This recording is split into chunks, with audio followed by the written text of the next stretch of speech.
Because God is God all by himself. If it had not been for the Lord, I couldn't have made it. But the thing is, I'm here now. And I just got to pray. I got to magnify him. Because he is worthy to be praised.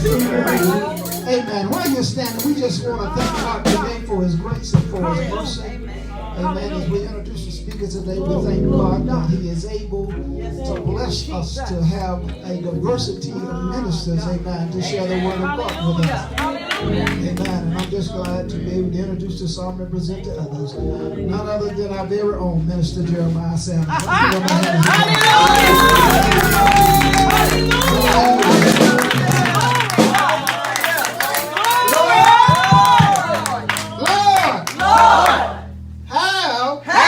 Your way. Hallelujah. Praise the Lord, everybody. Hallelujah. Praise the Lord, everybody. Hallelujah. I take it as a privilege and an honor to stand before you this morning as we go to the word. Lord, we thank you this morning for allowing us to be here. God, we thank you for your amazing grace. We thank you for your mercy. We thank you for your goodness. God, we thank you for all that you've done and all that you're going to do. And God, right now, as I step back out of the way and let you use me as a vessel, God, to speak your word on this morning, God, have your way. For we know that you are here right now, God. And so just use me, God, to speak the word to your people, that it will touch someone's heart, that their lives will never be the same than leave you today. In your son Jesus' name we pray. Amen. Amen. Giving honor, you may have your seat. Ushers may have your seats. Giving honor to God, who is the head of my life, who is the sustainer of my life, who is the giver of my life. To my parents, mom and dad, to my pastors, Pastor Arthur and Pastor Evan, giving honor to them. To the ministers here at New Life, to all of the staff and members here. Thank you, Lord. I just say staff because everyone works in different departments, and some of us do dual things, so all the staff. All right.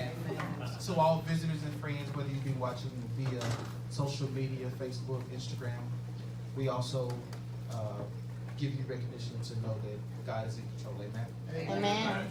So this morning we're going to go to a very familiar scripture. And one thing I've learned here in New Life is our pastor has taught us very well. And it always excites me when he allows us to minister. Because he's prepared us. Amen. And I just want to openly say in front of everyone that I appreciate both of you for your training. Amen. Because it does come in handy. Even in our training, I can say that he's always taught us to have two messages. You never know what's going to happen. You might go somewhere and they may say, you're up to speed. And he's given a personal experience where that's happened to him, where we've gone to, I think it was Bishop Irvin's church, and the minister that was supposed to minister didn't show up, and she told him, well, you're speaking tonight. And he looked at her like, say what? But I just thank God for his training, because sometimes ministers don't get the training that they need. But when you have pastors who have heart for the people, they will train you in the way that you should go. Even as a child, we have to, as ministers, be as children when we listen to our pastors. Amen? All right. So we're going to go to Matthew. We're going to start at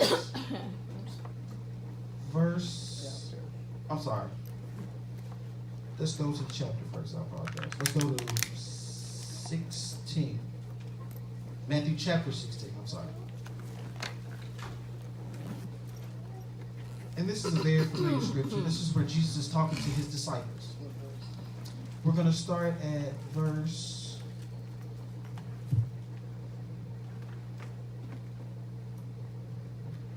We're going to start at verse 16. That's Matthew chapter 16 and verse 16. And it reads from the King James Version, it says, And Simon Peter answered and said, Thou art the Christ, the Son of the living God.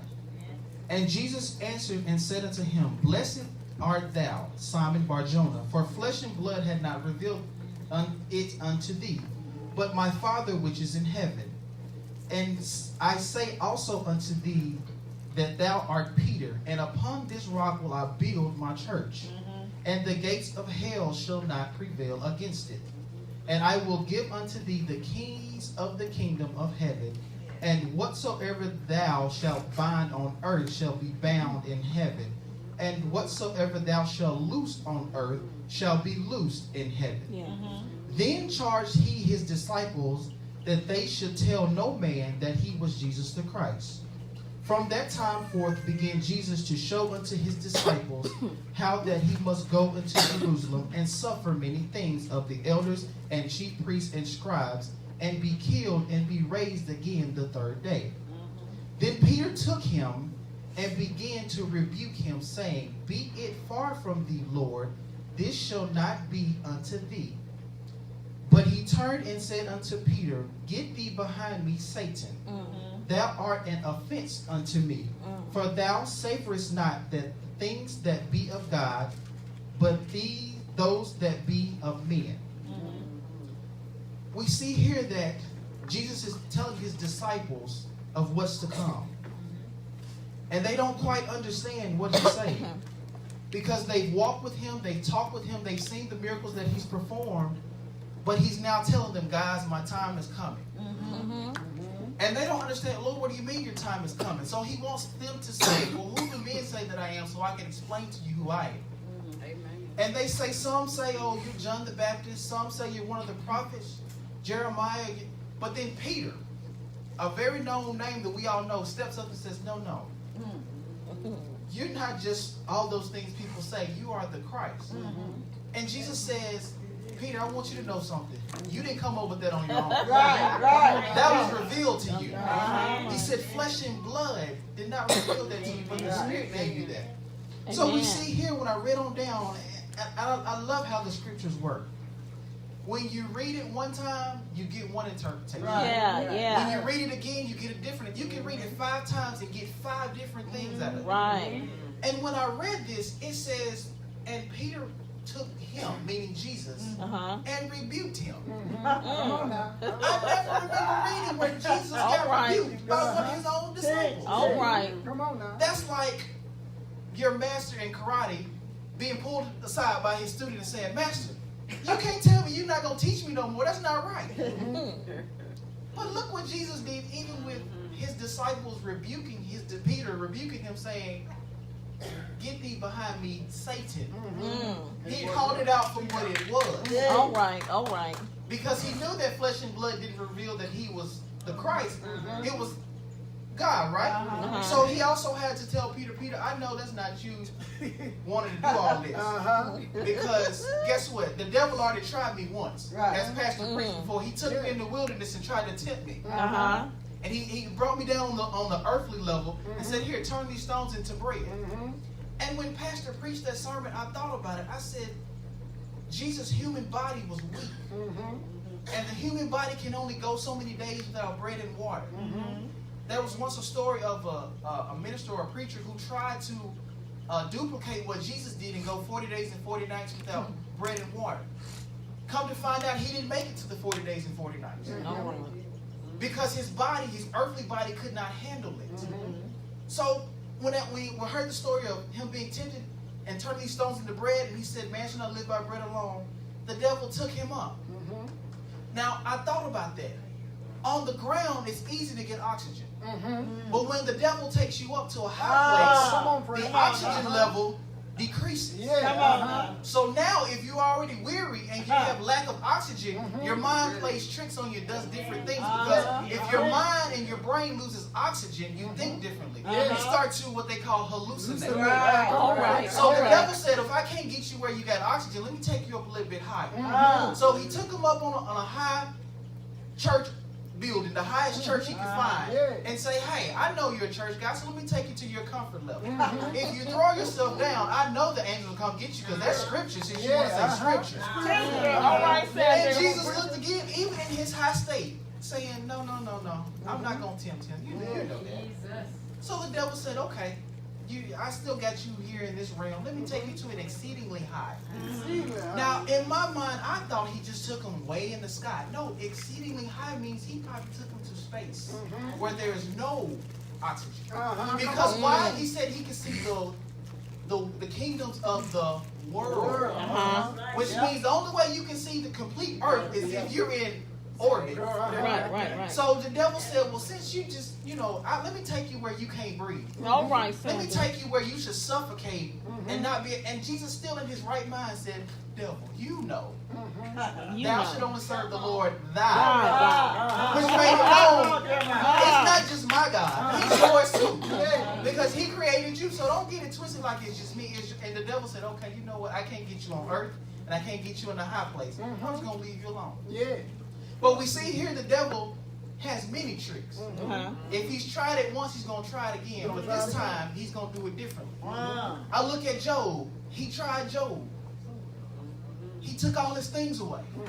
And then what did he do? Okay, I could get him to curse God, but he didn't. So what did he do? He went back to God and said, God, I did everything you allowed me to do, but it didn't work. And so God said, okay, well, guess what? I'll take the hedge from around him, but there's one stipulation. You can't kill him. Now, here's the thing that amazes me about God. He said you can't kill him because God had something for him. But this is the same God who said, devil, you could kill him. I'm still going to raise him from the dead. But the God just wanted to prove to Job and the devil that because if you kill him, then it'll be, oh, well, I knew you was going to raise him from the dead. No, don't kill him. I want you to see him suffer and see him go through everything and look you in the face and say, for God I'll live. Hallelujah. But see, if you kill him, you won't hear that. So that's why I put the stipulation, don't kill him, because I want you to witness him giving me praise. That's why I understand what David says, thou preparest the table before me in the presence of my enemy. He can't do it if I'm not there. He can't prepare the table if my enemies aren't there.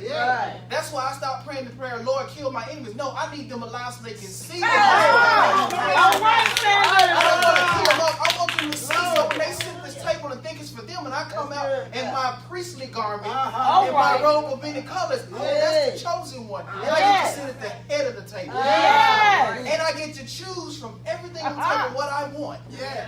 Have you ever had those people, you pass me this? No, that's mine. You can't have it. Well, I just want a turkey leg. No, that belongs to me. The whole turkey's mine. Well, just think about it. The table is prepared for you. And everybody that walks by and sees it can't touch it. That's how amazing God is. He will prepare the table just for you. Just for you. Now think about it. There have been many times I've gone to places like buffets and your stomach is a little bit bigger than your eyes. You see all that food, you're like, oh, I'm finna eat everything I see, but you can't eat it all. Just imagine you have a table, not just a plate. Think about it. A plate is just a portion. You have a table, an unlimited supply of what God is going to do for you. And you have a choice. Do I want money? Do I want wealth? Do I want, what do I want? But sometimes we just say, God, I want more of you. Okay, I'm here. So I understand now when David says that thou prepares the table before me in the presence of my enemy. So he tells Peter, Satan, get me behind me. I know that's not you talking. I know it's the devil trying me because he wants somebody that's close to you to get to you. You can't get you by yourself because you're strong-willed. Okay, they're strong-minded. They're not going to do it. But if I get someone who's close to them, to rub them the right way. Look at Samson. He was a strong man. On his own, nobody could do anything to him. But it took somebody close to him to say, hey, come on. If you love me, if you really care about me like you told everybody, because you told everybody, not just me. You told the other women you don't want them, so they know that you don't want them. They know you want me. Go ahead and tell me. Go ahead and All right. I won't tell nobody. The closest person to you. So Peter was close to Jesus. Why? Because when Peter was on the boat, he said, Jesus, if it's you, it's only one way I know it's going to be you. If it's you, bid me to come. If it's not, then I need to start praying. And Jesus said, come on. And Peter said, okay, I'm not scared. I don't know about y'all. I'm not scared. All right. And when he now imagine you putting one foot on water. What is your first thought in your mind? One foot, you're finna fall over, not step. You're about to fall because you're off balance. But because he was focused on Jesus, his balance never was a thought in his mind. So when he walked on water, he realized it really is Jesus. I can imagine Peter getting excited it really is Jesus. Guys, y'all come with me. They're like, no, you good. You good.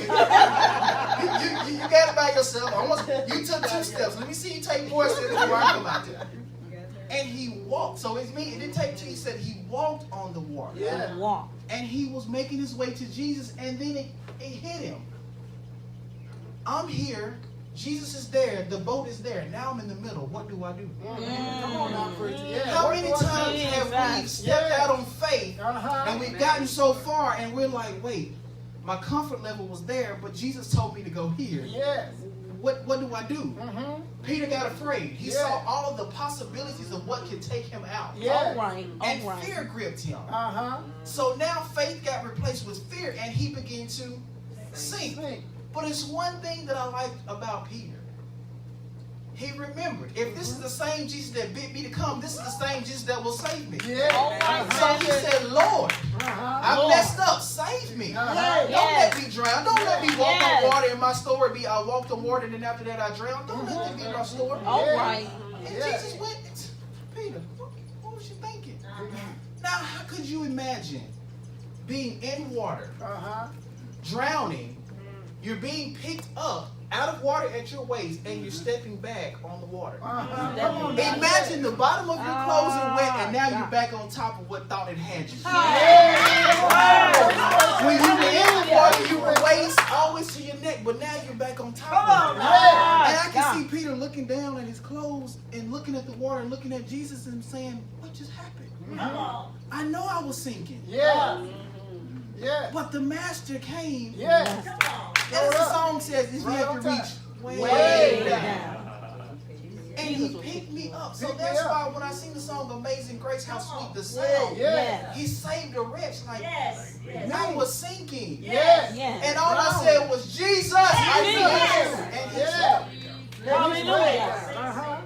Hallelujah. And I can imagine Peter walking back with Jesus to the boat saying, I can't wait. I'm the only one that walked on water with Jesus. Come on, preacher. Guys, y'all should have came with me. And they like, no, you almost sunk. But think about it. Peter was that close to Jesus. So Peter got to the point where he felt like, hey, if I can walk on water with Jesus, I'm close enough to tell, hey, Jesus, let me talk to you. Why are you saying these things? You know this is not going to happen. I just said you were the Christ. What are you talking about dying? You were the one who said they were going to come and save the world. What are you talking about? They going to punish you and do all these things? What are you talking about? And Jesus was like, wait, Satan, you trying this again. You're trying to use somebody close to me. Get behind me. Get behind me. I ain't got time for you to be getting me off my track. So we see here, he tells Satan, get behind me. Get behind me. I got something I got to do. And so he further teaches and tells his disciples of what's going on. Then we look here down in Matthew chapter 26. Now we're a little ways down now, because now at this time Judas is preparing to betray Jesus.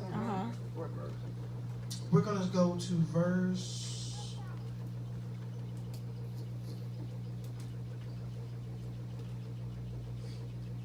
31.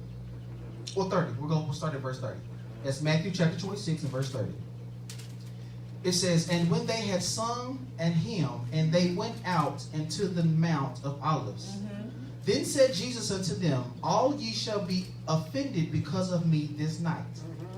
For it is written, I will smite the shepherd, and the sheep of the flock shall be scattered abroad. But after I am risen again, I will go before you into Galilee. Peter answered and said unto him, though all men shall be offended because of thee, yet will I never be offended. Jesus said unto him, verily I say unto thee, that this night before the cock crow, thou shalt deny me thrice. Peter said unto him, though I should die with thee, yet will I not deny thee. Likewise also said all the disciples. Now, mind you, we just read that when he told them about what was going to happen, they were confused and lost. And Peter had the nerve to rebuke Jesus. Now Jesus has come after they've sung a hymn and went to the Mount of Olives. He tells them again, I'm about to die. Now I got to give y'all the rest of the story. I couldn't tell you it now, but let me give you the rest of it. Y'all are going to deny me. Now, think about this. You're telling me you're about to die first. That's shocking news. Now you're telling me I'm going to act like I don't know you? That seems like, if we so be boys, that's an insult. Right. Let's just be real. That's an insult. You telling me I'm just going to deny you? We've been walking together this long, and now all of a sudden I'm going to act like I don't know you, and you telling me to my face? Now, mind you, Peter is his boy. Peter's the one who's always there for Jesus. Right. Jesus, I got you. I got you. Got your back. I can only imagine Peter like, Lord, wait. I just rebuked you back there about you talking about dying. Now you going to tell me I'm going to deny you? Lord, let me reassure you what I meant. I will never. Never is a very strong word. He said, I will never. That's what he said. And that's what stood out to me. He said, yet I will never be offended. He didn't say he wasn't going to get mad. He just said, Lord, I won't be offended. And that is where Peter did not realize the devil really started working. Because he said one word, and that was never.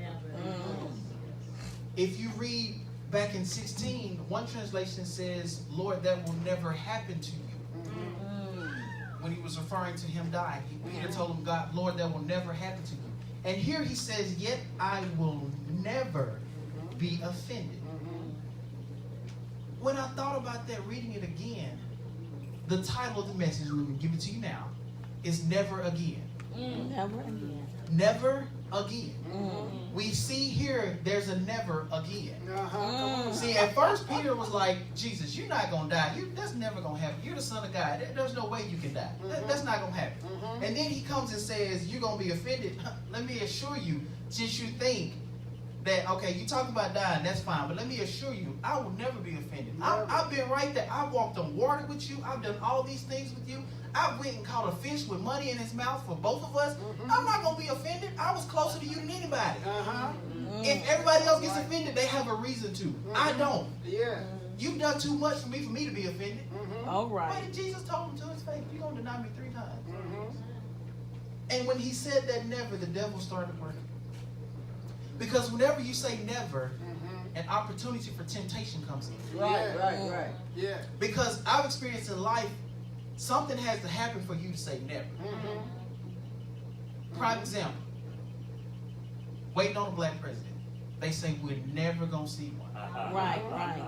Something had to happen Yeah. for us to say never, right? But God did something, did he not? Yeah. Even though they said never. There are times when we do things for people and they don't appreciate it. And we tell ourselves, never again will I ever do anything else for them. The temptation will come again. That same person will come back around with a sadder story than the first one.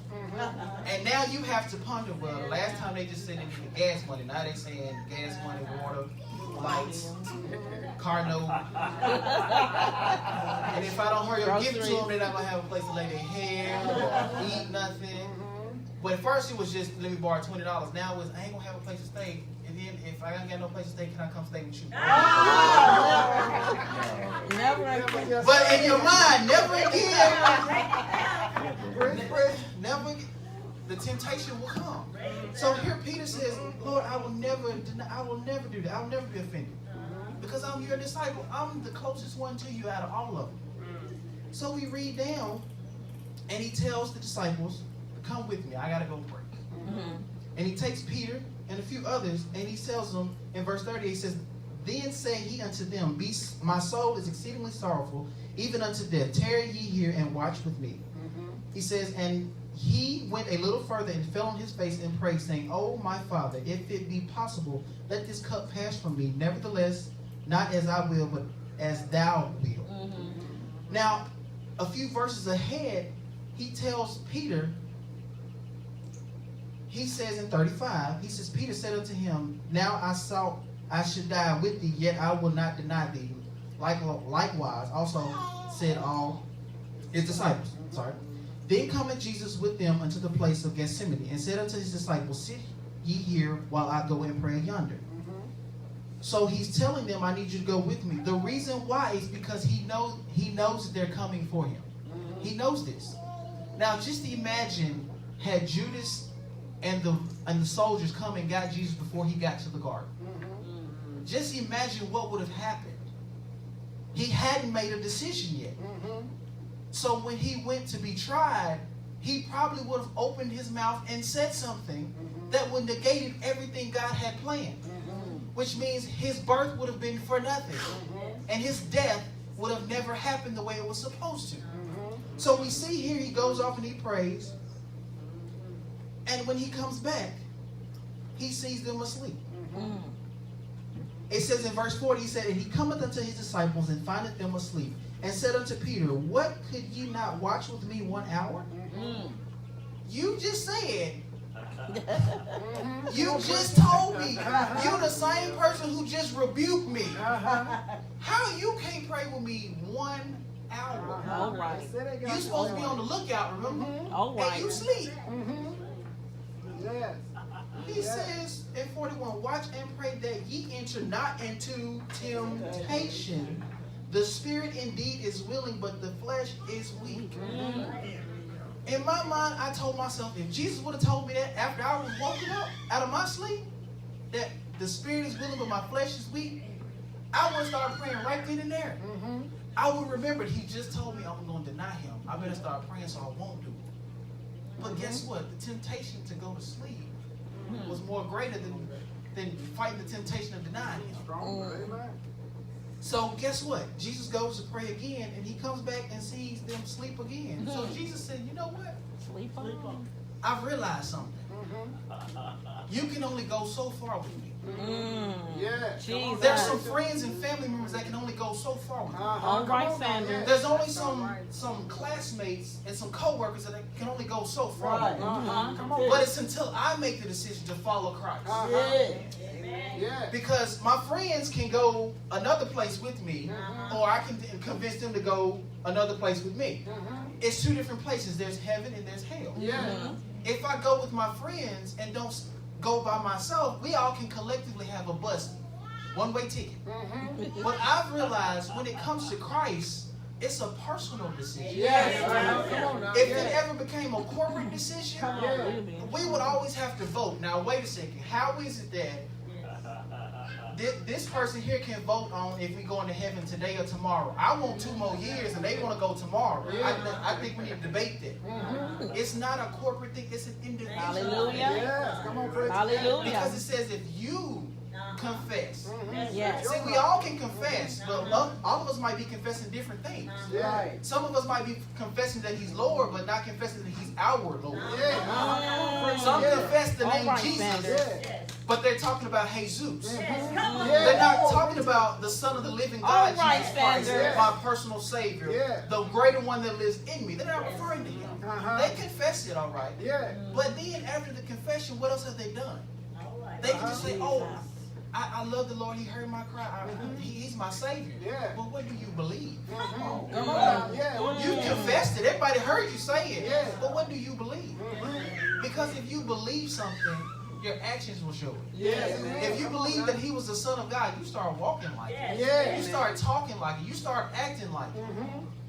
So it shows that when you do those things, then Jesus says, okay, not only are you confessing it and believing it, you've done something.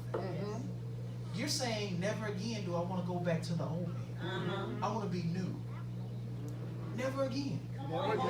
So we see here, when he comes back and finds them asleep, he says, okay, that's fine. I've made my decision. Yeah. I can go on now, whether you stay asleep or not. Just stay asleep, that's fine. Now, here's the part that I always thought was funny. As soon as the soldiers come, boom! What's going on? They're awake. Yeah. Have you ever noticed they were asleep while he was praying? Yeah. But when it's time to fight, oh, I'm ready. Let me stretch right Come quick. on now. Yeah. I'm ready to go. Now he's awake when he should have been praying. So we see here by the time they get to him to lay hold of Jesus, we all know that Judas betrayed him with a kiss. And then it says here in 51, it says, behold, one of them which were with Jesus stretched out his hand and drew his sword and struck a servant of the high priest and smote off his ear. Then Jesus said unto him, put up again thy sword into this place, for all that they that take the sword shall perish with the sword. Now I can imagine there, that was the point of offense. Come on now. Yeah. Now, Praise. first of all, you told me you're going to die and you my friend. That's not fair. Secondly, you're going to tell me I'm going to deny you? Now, as we have the 3-strike rule, this had to be the 3rd strike. You telling me not to fight and I just told you I would die with you? All right, all right. How much more insulting is that? I'm showing you I'm ready to fight. If I have to die with you, I told you I would. And you're telling me no. I don't need you to die. Why? Because you're going to be the one I build my church on. You can't die. But Peter wanted to prove a point. Jesus, I got you. Just stand back. They're not going to take you this easy. Prove a point. And Jesus said, no. Step back. I got something I got to do. I've already prayed about it. See, if you would have prayed about it, you would have understood why I'm doing Come on now. this. But you were asleep. Yeah. So in your Jesus. sleep state, you're confused on what's going on. Yes. That's why he says, seek ye first the kingdom of, and all his righteousness, and all these things will be added. Right. I was seeking his face. Now I understand why it says, trust in the Lord with all thine heart, and lean not. See, while you were asleep, your heart was just steady while you sleep. And you didn't get them issues straight before you fell asleep. And then when you woke up, those same issues in your heart were still there. They're All not right. going to kill my friend. No. But have you prayed and realized, I just said he's the Christ. And he just told me he's going to start with me to build his church. That should tell you something. You need to be praying. You got a big responsibility. It's not just a cakewalk. I'm leaving everything I'm about to do in your hands. And I'm telling you up front, it'd be different if Jesus just went off, was crucified and no one had a clue. But he wanted his disciples to know this is what's going to happen. Right. So I can have witnesses. Because you saw me when I was alive and you will see me when I die. But then he told them I'm going to come back. And they're like, wait, hold on, Jesus, wait a second. We see you now, you're going to die, and then you're going to come back. We're not understanding the comeback part. We got the living and die. Everybody that lives, dies. Yeah. We're not understanding the comeback part. You talking about tearing the temple down. What temple? Do you know how long it took them to build that temple? And you talking about tearing it down? Like, I remember the time when you got mad in the temple and you started turning tables and stuff, but now you talking about tearing the whole temple down. They still didn't get it. They were still looking with the physical eyes of the temple that was built. And he's sitting here telling them, guys, I'm the temple. I'm tearing down in 3 days and come back. And they're like, Jesus, you a temple? I'm confused. So we supposed to live in you? Or they didn't get it. But we see here, after this, they take Jesus. And it says Peter follows from afar. From afar. And it made me realize something. When you're offended with somebody, you don't want to be close no more. Come on now. Praise. When somebody makes you mad, you don't want to be close no more. I can talk about my wife. Whenever I make her mad, she don't really want to be that close. She wants to make sure she don't want to be that close. So I can only imagine Peter saying, I still love Jesus. He's my boy, but he done made me mad. But I'm going to stay close enough where I can just see what's going on. Just so I can lay eyes to make sure they don't try to cut his head off. I can come in and whoa. I just want to make sure I see all of this. Even though I ain't happy with him right now. I'm going to lay low and stay back, but I'm still going to keep my eyes on him. In that offense, he said, never will I be offended. The temptation came. Yeah. But then with the temptation, something had to happen.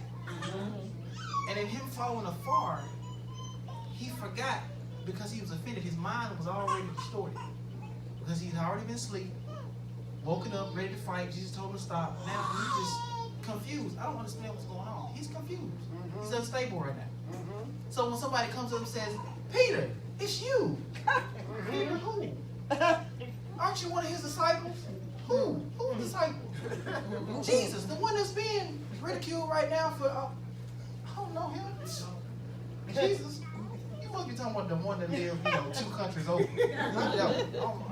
I thought I knew him, but I don't really know him like that. I just heard of him, Then somebody else comes up. No, I know I remember your face. Because you and Jesus were like this. Yeah. Y'all was so close. Yeah. He went one way and you was right there with him. Yeah. So I know it's you because I remember you, your head and the beard. I know that's you. No, that wasn't me. I'm telling you it wasn't me. You got the wrong guy. It's a lot of people that look alike. Come on now. We all got beards. It's not me. And then a third person comes up and says, no. Okay, looks might look one way, your height appearance, but the way you speak, you speak just like him. Come on now. You have, see, that's one thing I've learned. Only 2 can walk together except they agree. Yeah. But when the 2 walk together, the mannerisms overlap. Yeah. But one thing about Peter's mannerisms is Jesus' mannerisms fell on Peter. Peter's mannerisms didn't fall on Right. Jesus. Right. If you notice, Peter's mannerisms never fell on Jesus. Right. Because if that was the case, Jesus would have put up a fight and killed all the soldiers when they walked Okay. out. Think about it. He had that much power. Yeah. Because the devil had already tempted him, if you be the son, fall off this church, they'll catch you. So he knew that he had the power to do it. That they could just fall dead.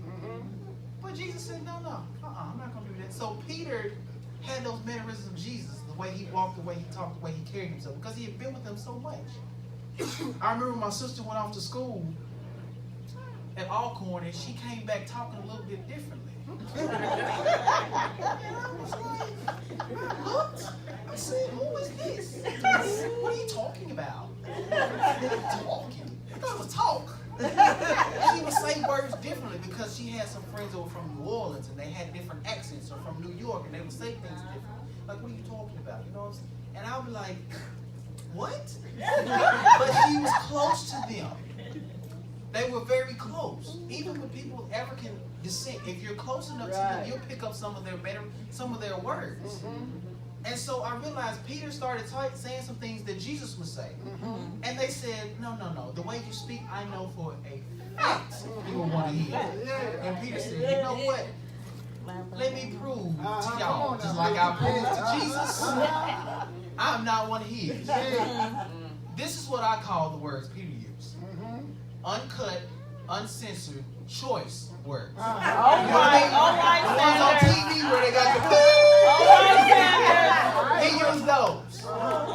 And the reason I say uncut is because there ain't no filter. All right. Uncensored because ain't nobody gonna bleep it out. And choice because he chose those words. It right, wasn't a slip up like, oh, I didn't mean to say that. No, he chose those words. All right. So when he chose those words, they were like, oh, that wasn't a slip up. Okay, Peter, we sorry, wrong one. And immediately, after he did all of that, and he came down from his, you ain't gonna, I know who I am. Now his mind goes back to sanity. Jesus told me I was gonna do Come it. on. Yes. See, I can only tell personal testimonies. Mama and daddy tell you, you don't need to hang around them boys. They're trouble. You don't know what you're talking about. They ain't no trouble. They ain't never did nothing. But all it takes is one person in the car of 5 guys doing one thing wrong. And all of us are going. Right. But it takes the Holy Spirit to remind you, don't forget what your daddy Yes. said. Hallelujah, Lord. Come on, Robert, you finna go to the stove. No, I'm good. I'll stay here. We just going to get some candy. No, we got candy in the snack machine. I'm good. Come to find out, they weren't going to buy no candy. Right. Yes. But the fact that you would have been in the car with them makes you an accessory. Right. Amen. So I've learned when God is speaking to you, you better listen. Amen. Jesus told Peter everything he needed to know. And Peter was still like, what are you talking about? But it wasn't until it happened that he realized Jesus was telling me all along. Right. How many times have we heard experience is the best teacher? Sometimes you got to fall off the bike to know it hurts. Sometimes you got to touch the fire to know it burns. Sometimes God is letting us know ahead of time.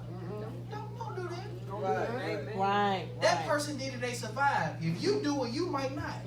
All right. All right. All right. Come on, preacher. But I love God because He's so amazing. His amazing grace says, you know what? I love them enough. Even though they're going to try me. And they're going to tell me, Lord, I'm not going to do it. I'm not going to do it. I promise. Scout's honor. I'm not even a scout. Or I put it on the Bible. Why would you do that? And then you turn around and do it. And then it's, Lord, please, if you get me out of this, I'll never do it ever again. Never again has showed up. So now the devil says, oh, you won't? Okay. And he brings the same situation back. You said you weren't going to smoke no more. But here's a freebie. I know you ain't had a freebie in 5 years. I'll give you a freebie. You ain't got to smoke it. You can just give it to somebody if you want to. But the temptation is there. Right. Right. Then you got to do something. Either you take it or you don't. But then after the temptation and the action, something has to be said. Because when you say never and the temptation comes and there are actions along with it, you got to say something to it. Right. Because if you don't, ain't nothing going to happen. It's just going to be the same cycle over and over and over. But Jesus did something. He said something to that devil. Never again. I'm not going to let this happen. Never again. Adam already messed it up. Never again. So when he went to the cross, he said, never again will I have to do this. I only got to do it one time. Yes. Never again. Yes. And when he gave up the ghost, I can only imagine Satan saying, come on, Jesus, welcome. Got a seat just for you. And Jesus said, I'm not here to stay. I got some business I had to handle. Come on now. Remember that business I told you about when I started when I was 12 in the temple? I'm still continuing that business. So now that we see each other face to face, you and I got business to handle. Remember that time you told me in the wilderness about the bread? Yeah. Remember that time you told me about taking me up on the church and casting myself there? Remember you took me to the exceeding high place and told me if I worship you, I can have all this? Well, here's what's going to happen. Never again will you have the keys of death and hell. Never again will you be able to lead worship in heaven because you got cast out. Yes. Never again will you have my people thinking I don't love them. Because when I leave out of here, I'm coming out with all power in heaven and in earth. Hallelujah. Never again. Never. So what the devil does is he wants to hear never because he wants opportunity to manipulate us. Into saying, oh, you're never going to do that again? Well, let me see if I can use the power you have. See, that's what he does. He uses the power you have against you. One thing about a stun gun, if you don't know how to use it, you can shock yourself. Right. And you have some people who are silly enough to say, let me see if it really will shock myself. But that's what the devil wants you to do. Just test and see if it really works. You know, the battery's in there, the power button is on. Just hit the button and see if it works and put it to your finger and see. Just see if it really works. And we are silly enough to say, well, you know what? I've never tried it, so it might not work. Let me try it and see. That's the things that the enemy will do for us and do to us or try to attempt. But if we know never again does he have the power to do it, we're good. Yes. And then when you think about it, you can tell the devil never again. You try to bring up my past. You try to bring up all the sins that I've done. God told me if I give them to him, he'll cast them to the sea of forgiveness. To never again remember them. Yeah, God. What do you mean? You keep telling me he doesn't love me. But his word tells me that he loves me, that nothing can separate me from his love. Yeah, So God. never again can you tell me that he doesn't love me. Yes. Because his scripture always says that God is love. So if I'm in him and he's in me, then it means I have love in me. Never again. Never. Do I have to feel discouraged? Because as Mr. Yolanda preached, I can encourage myself. Amen. I have a praise on the inside of me that never again will leave. Because I will bless the Lord what? At all times. Even when you tempted me, I still can bless him. And his praise shall continually be in my mouth. Even when I'm sleeping, I'm snoring, I'm some kind of way giving God praise. And sometimes my wife says, you just snore so loud. I was like, well, maybe I'm praising God the heart. But as long as I have breath in my body, every ounce of me wants to give God praise and glory. Amen. And I just tell myself, never again do I have to worry about those things. Because if I'm in God's hands, everything's taken care of. Amen. And I just say, never again, never again, never again, never again. Never is a strong word. But I know that when I say that, the devil is listening. He's waiting to try me. Yeah. Oh, I can get him depressed again. It's easy. He was this close from taking them pills and killing himself. I can do it again. And I had to tell him, no, devil, never again. Never again. Because Jesus said, I come that you might have life. Yes. And life more abundantly. So I know never again do I have to depend on depression. Yeah, God. I can just depend on him. I don't have to depend on all the money in the world. I can just depend on him. Why? Because he supplies my every need according to his riches. When I think of that scripture, it says his riches. Yes. Then I think the earth is the Lord's. Yes. So, and Jesus has all power in heaven and earth. So if I need a heavenly blessing, Jesus can provide it. And if I need an earthly blessing, All right, Jesus can Sanders. touch someone's heart to provide it. Amen. So I'm covered on both ends. Now I understand why it says I'm an heir and a joint heir with Jesus Christ. I'm an heir to this earth, but I'm a joint heir in heaven. Amen. When we say I'm a royal child, adopted in the royal family, Yes. it feels so good to know that I'm an heir, a joint heir, and adopted. Which means that covers every aspect. Every aspect. So the devil tried to say, well, you shouldn't receive that. You should get that. No, I'm an heir to that. That belongs to me. Well, you'll never get the heavenly things. No, I'm a joint heir up there. I get that. Well, don't nobody want you. No, I'm adopted. So that means he takes possession. All right, Sanders. When you get adopted, they have possession of you. Jesus. So not only am I heir to what God has, not Yes. only am I heir to what God has for me, I'm now adopted, which means I belong to him. So Yes. you can't Yes. touch me. I don't belong to you anymore. Hallelujah. Yes, I was born into iniquity and sin, but God adopted me and said, no, let me clean you up. Let me change. Even in adoption, you're born with the last name, but when you get adopted, your name changes. Jesus. So when I accepted Christ, I got adopted and got a new name. Hallelujah. So when people call me Jeremiah, the depressed one, no, I said, no, I'm Jeremiah, the blessed one. My name got changed. Did they say the same? Glory God. Or Jeremiah, the sick one, no, I'm Jeremiah, the one who was healed by God. My Yeah, name God. changed. I'm adopted. I'm an heir and a joint heir. So now the devil's trying to figure out, well, how can I get him? I can't get him on the heir side. I can't get him on the joint heir side. I can't get him on the adoption side. Where can I get him? You can't, devil, never again. Hallelujah. Hallelujah. He's got me covered. Unless God allows you, he's got me covered. Yes. So my wife was, why you always so happy? Because God got me covered. My Hallelujah. car won't stop. And I still got legs to walk if I need. He got me covered. Jesus. He will make a way.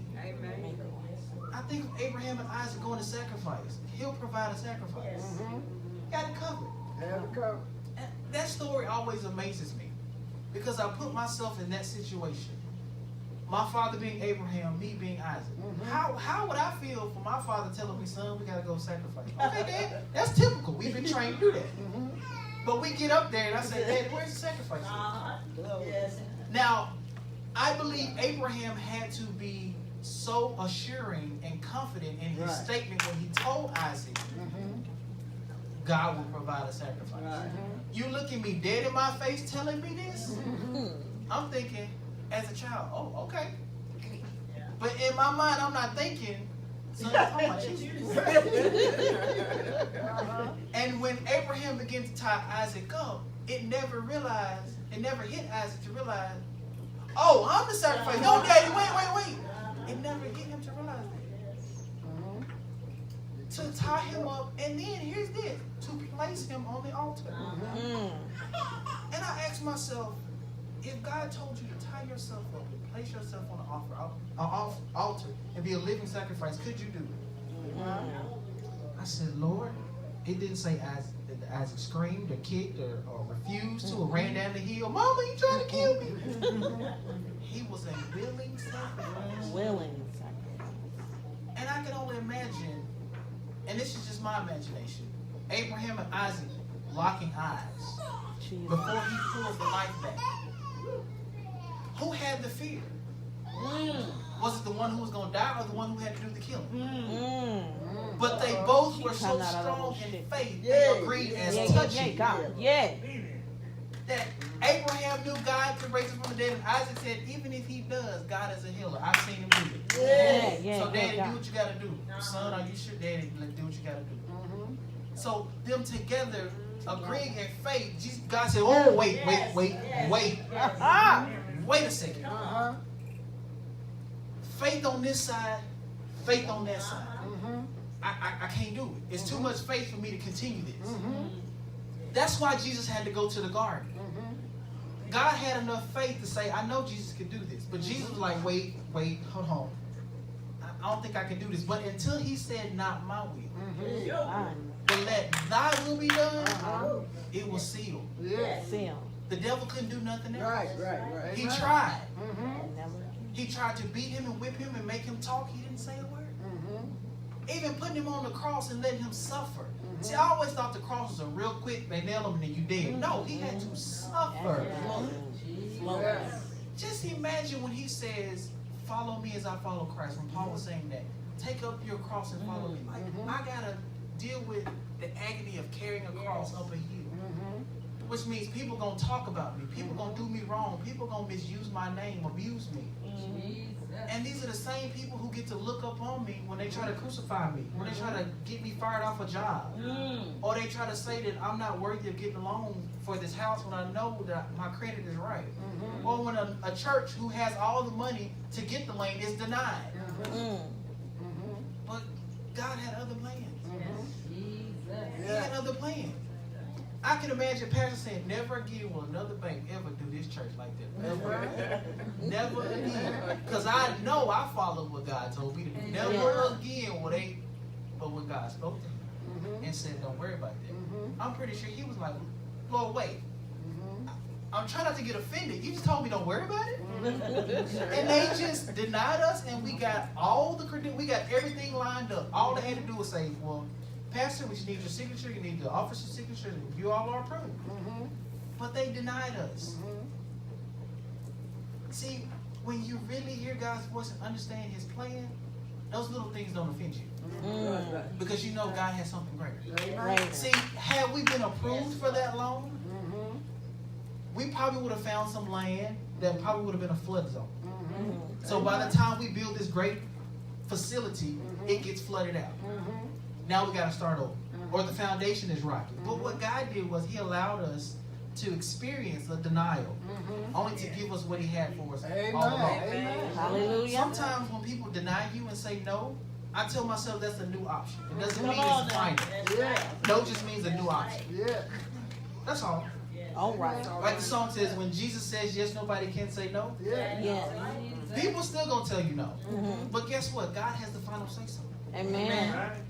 So when they say never again, just know the temptation is coming. Just know an action or something has to be done, and you have to say something to that. Because never again can be used in your favor, or never again can be used against you. The question is, which one is it for you? For me, I like to look at the positive side of the never again. I like to remind the devil, never again will you have me. Because I belong to Christ. Never again. Never again. It just excites me to tell him, never again will I have to worry about this. I don't have to worry about wanting to drink. Never again. God took that away from me. Hallelujah. I don't have to worry about thinking of smoking. He took that away from me. Never again. Hallelujah. That old man is dead. We had a funeral for him already. He's not getting back out the grave. He's buried 6 feet under and has a tombstone. Life and death. He's gone. He's not coming back. All right. I'm a new creation. New creation. New. Amen. So just remind yourself, when the devil comes with things, just say, devil, never again. Never again. I don't have to worry about it. Never again. Never again. So just know, in your walk with Christ, you're going to have some temptations. You're going to have some things that are going to happen. And there's some things you're going to have to say. But just remember to tell the devil, never again. Just say it one time, never again. Never again. People might try to deny you things. Just say never again. Never again. Never again. And guess what? When you say that, the devil's going to get mad and try even harder. But you can tell them, never again. Never again. Because Jesus has all power in heaven and in earth. Yes. So I don't have to worry about it anymore. Amen. Amen. Hallelujah. So just remember, never